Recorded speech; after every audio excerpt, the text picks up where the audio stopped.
अगर एक stretching exercise जो मैं आपको बोल रहा हूँ जो आप रोज करें या हफ्ते में 2-3 बार जरूर करें, वो है रेस्टिंग स्क्वाट। तो आप ये इंडियन टॉयलेट जाने का तरीका है, उसे कहते हैं रेस्टिंग स्क्वाट। आप स्क्वाट पोजीशन में बैठ जाते हैं। इसके बहुत सारे फायदे हैं। देखिए, इसके फायदे सिर्फ पोस्चर के लिए नहीं है, बल्कि आपके डाइजेशन के लिए भी हैं, आपके पैरों के लिए भी हैं, आपके पेट के लिए भी हैं, मेंटल स्ट्रेंथ के लिए भी इसके फायदे हैं। तो पोस्चर इंप्रूव होता है आपका इससे, क्योंकि अब क्या हो रहा है, आप रेस्टिंग स्क्वाट में बैठे हैं, कमर सीधी है आपकी, कोर टाइट है आपका, और प्रेशर आपका हैमस्ट्रिंग्स में है और पैरों में है। पैरों से आप स्टेबलाइज कर रहे हैं अपने आप को। आप बैठ के देखें, बिना आगे झुके। देखिए, रेस्टिंग स्क्वाट का भी तरीका है। एक आप आगे झुक जाते हैं, पूरा सारा जोर आप अपने क्वाड्स पर, घुटनों पर डाल देते हैं।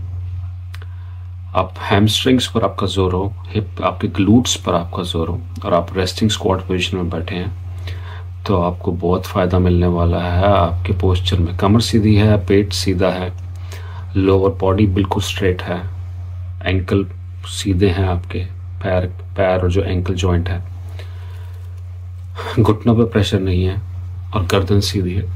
तो ये है प्रॉपर रेस्टिंग स्क्वाट का पोस्चर। तो उससे आपके जो मसल्स हैं, ग्लूट्स के मसल, हैमस्ट्रिंग्स के मसल, वो स्ट्रांग होंगे। बहुत इंपॉर्टेंट है ग्लूट्स के मसल आपके पोस्चर के लिए। फिर आपकी स्पाइन सीधी हो जाएगी। स्पाइन अपर बॉडी पोस्चर के लिए आपकी रीढ़ की हड्डी, और लोअर बॉडी पोस्चर के लिए आपके ग्लूट्स का स्ट्रॉन्ग, जो हिप्स हैं, उनका स्ट्रॉन्ग होना बहुत ज़रूरी है।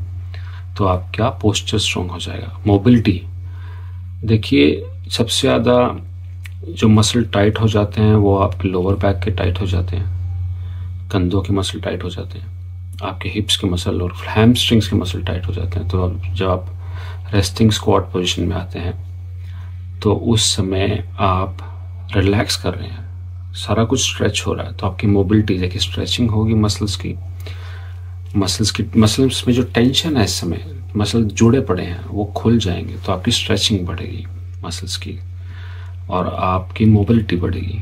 और मोबिलिटी बढ़ने से क्या होगा, आपकी इंजरी का, देखिए, स्टिफनेस आ जाती है जो बॉडी में, वो आपको दिक्कत करती है। स्टिफनेस से आपकी इंजरी के चांसेस बहुत ज़्यादा बढ़ जाते हैं, मसल टीयर के चांसेस बहुत ज़्यादा बढ़ जाते हैं, और जो बोन जॉइंट्स इशू हैं वो स्टार्ट हो जाते हैं। पर मोबिलिटी रहेगी। अब गोडे आपके फुली स्ट्रेच्ड हैं। रेस्टिंग में क्या होता है, आप बैठ गए तो ये जो 2 जॉइंट्स हैं वो आप स्ट्रेच हो गए।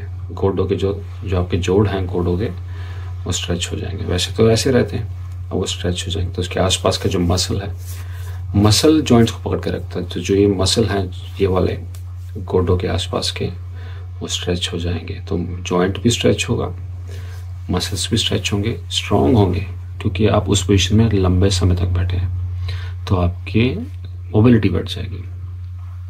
अब बैठे किसमें, पैरों पे बैठे हैं, तो पैरों का जो जॉइंट है वो होता है एंकल जॉइंट। आपका जो पैरों का जो एंकल जॉइंट है, उसमें लोगों को प्रॉब्लम, फ्लेक्सिबिलिटी उसकी खत्म हो जाती है धीरे धीरे उम्र के साथ। पर अब आप बैलेंस कर रहे हैं पैर के ऊपर, और एंकल जॉइंट से आप मदद ले रहे हैं, तो बैलेंसिंग ऐसे हो रही है, तो एंकल जॉइंट में स्ट्रेंथ आ रही है, उसकी मोबिलिटी बढ़ रही है, स्ट्रेचिंग हो रही है। तो बहुत सारे फायदे हैं। पोस्चर की बात कर ली हमने, लोअर बैक की बात कर ली हमने, जॉइंट्स की बात कर ली हमने, पैरों की बात कर लिया आपने, ग्लूट्स को स्ट्रॉन्ग कर लिया आपने। तो रेस्टिंग स्क्वाट के बहुत फायदे हैं स्ट्रेचिंग के। हफ्ते में 2-3 बार आप ज़रूर करें। और अब बात करते हैं स्पाइनल, आपकी रीढ़ की हड्डी जो सबसे ज़्यादा दर्द रहता है जब आप बैठते हैं या खड़े होते हैं, तो लोअर बैक, जो पीछे है आपकी लोअर बैक, उसमें सबसे ज़्यादा दर्द होता है।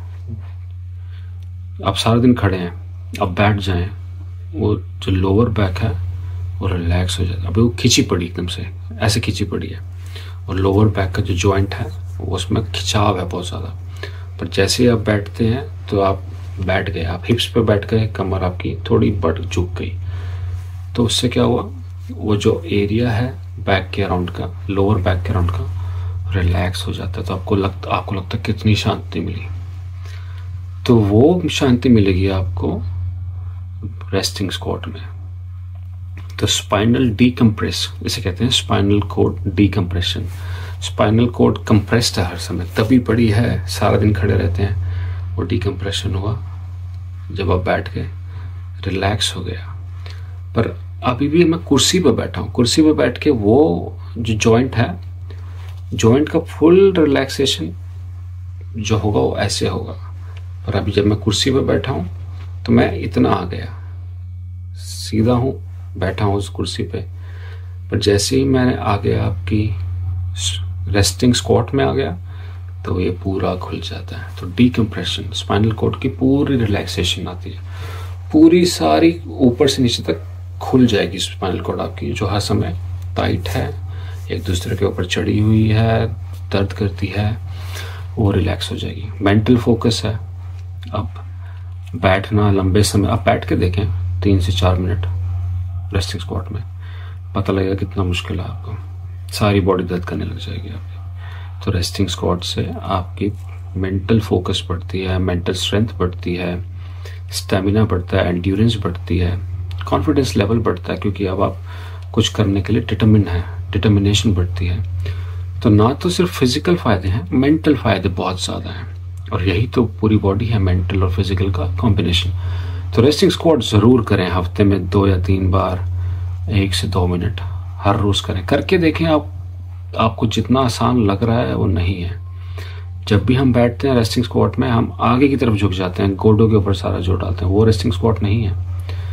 जब आप कमर सीधी है, हिप्स आपके टच कर रहे हैं काफ को, दोनों गोडे बाहर की तरफ खींच निकले हुए हैं, और वो है असली रेस्टिंग स्क्वाट पोजीशन। धन्यवाद।